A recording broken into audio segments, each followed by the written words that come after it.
Bismillahirrahmanirrahim. Assalamualaikum warahmatullahi wabarakatuh. Alhamdulillahirabbil alamin wa bihi nasta'in wa ala umurid dunya waddin wassalatu wassalamu ala asrafil anbiya'i wal mursalin wa ala alihi wa ashabi ajmain amma ba'du. Sebelumnya perkenalkan, saya Maharani Mutiara Dea Ramadan, NIM 1913069.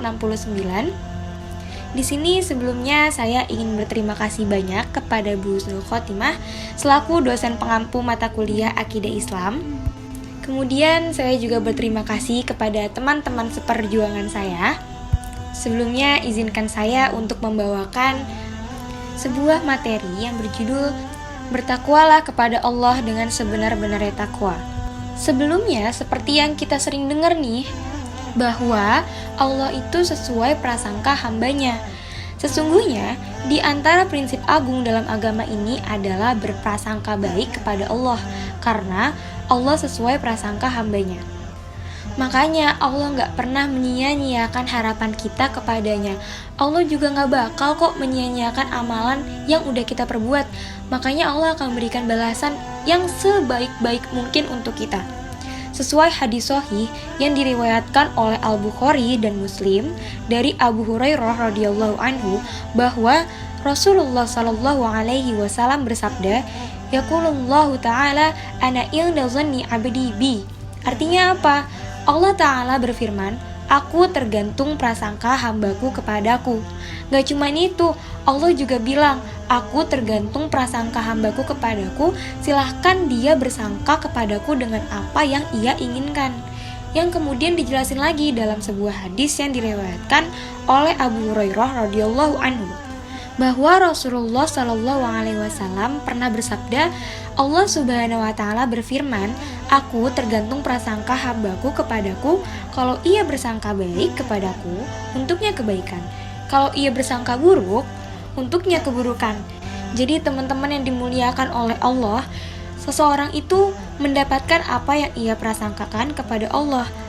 Maka apabila ia bersangka kepada Allah bahwa Allah akan meringankan bebannya, mengampuninya, menerima taubatnya, mengangkat derajatnya, bahkan memuliakannya, maka Allah akan berikan itu semua. Nah sebaliknya, jika ia memiliki prasangka yang kebalikan dari itu, hal itu pula yang akan didapatkan. Karena sejatinya, seorang hamba itu akan mendapatkan apa yang ia sangkakan kepada Allah Subhanahu wa taala. Intinya ya teman-teman, intinya tuh satu, percaya, udah itu aja. Kalau kita bersangka baik, kita akan mendapatkan kebaikan. Kalau kita bersangka buruk, kita juga dapat keburukan.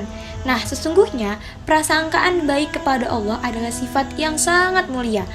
Diriwayatkan oleh Imam Ahmad dan Ibnu Abi Dunya dari Abdullah bin Mas'ud radhiyallahu anhu berkata, "Demi zat yang tidak ada sesembahan yang benar kecuali Dia, tidaklah seorang hamba mukmin diberikan sesuatu yang lebih baik daripada sifat berprasangka baik kepada Allah Subhanahu wa taala. Demi zat yang tidak ada sesembahan yang benar kecuali Dia, tidaklah seorang hamba bersangka baik kepada Allah Subhanahu wa taala, pasti Allah akan memberinya sesuai dengan prasangkaan tersebut. Karena kebaikan itu beradanya di tangan Allah." Oleh karena itu, kita nih sebagai seorang hamba Allah wajib banget untuk berbaik sangka kepadanya. Jangan sampai karena kita merasa dosa kita tuh saking besarnya, saking beratnya, sehingga menghalangi kita untuk bertaubat. Tidak ada dosa yang besar bagi Allah apabila seseorang bertaubat. Karena bagi Allah tidak ada yang memberatkan apabila seseorang memohon kepadanya. Karena untuk memberi dan mencegah sesuatu yang terjadi, Allah itu hanya mengucapkan satu kalimat saja, yaitu kun fayakun. Jadilah, maka terjadilah. Ini ada di surat Yasin ayat 82 yang bunyinya, "Innama amruhu idza arada syai'a ayyaqula lahu kun fayakun." Artinya, sesungguhnya keadaannya apabila dia menghendaki sesuatu hanyalah berkata kepadanya jadilah, maka terjadilah ia. Bahkan hal-hal yang di luar nalar kita pun dapat terjadi, teman-teman sekalian. Masya Allah. Baik teman-teman sekalian, berbaik sangka kepada Allah dibangun berdasarkan pengenalan kepada Allah. mengenal dan mengetahui nama-nama dan sifat-sifatnya, mengetahui keagungannya, mengetahui kesempurnaan dan kuasanya, mengetahui betapa luas rahmat Allah Subhanahu wa Ta'ala, betapa merata karunia-Nya. Dia yang maha kuasa atas segala sesuatu. Gak ada yang bisa mengalahkan Allah Subhanahu wa Ta'ala. Buktinya apa? Karena setiap perkara Allah yang ngatur, setiap ciptaan Allah yang nyiptain, semua ada di tangan Allah. Semakin seorang mukmin menghadirkan hal ini di hatinya, semakin ia akan bersangka baik kepada Allah Subhanahu wa Ta'ala. Allah itu maha luas ampunannya, karunia-Nya, dan pemberiannya, semuanya, seluruh kebaikan yang ada di tangannya, dan Allah maha kuasa atas segala sesuatu. Kemudian teman-teman, hal yang perlu diperhatikan yaitu bahwa bersangka baik kepada Allah itu dibangun dari bagusnya amalan. Karena apabila amalan kita buruk, hal itu akan membuat penghalang untuk kita bersangka baik kepada Allah Subhanahu wa Ta'ala. Bagaimana bisa seorang berbaik sangka kepada Allah kalau ia sendiri lari menjauh dari Allah Tuhannya sendiri? Ia berpaling dari rahmat dan juga ampunannya. Maka sejujurnya ia telah tertipu oleh angan-angannya yang sama sekali tidak bermanfaat baginya. Allah Subhanahu wa Ta'ala berfirman dalam surat An-Nisa ayat 123, yang artinya pahala dari Allah itu bukanlah menurut angan-anganmu yang kosong dan tidak pula menurut angan-angan ahli kitab. Barang siapa yang mengerjakan kejahatan, niscaya akan diberi pembalasan dengan kejahatan itu. Oleh karena itu teman-teman sekalian, sebagai orang mukmin yang mengenal Robnya sendiri yang maha luas ampunannya, bersamaan dengan itu ia juga harus sadar bahwa Allah Subhanahu wa Ta'ala sangat keras siksanya. Seperti yang dijelaskan pada surat Al-Hijr ayat 50, yang bunyinya, Nabbi ibadi anni anal ghafurur rahim wa anna azabi wal azabul alim. Artinya, kabarkanlah kepada hamba-hambaku bahwa sesungguhnya akulah yang maha pengampun lagi maha penyayang, dan bahwa sesungguhnya azabku adalah azab yang sangat pedih.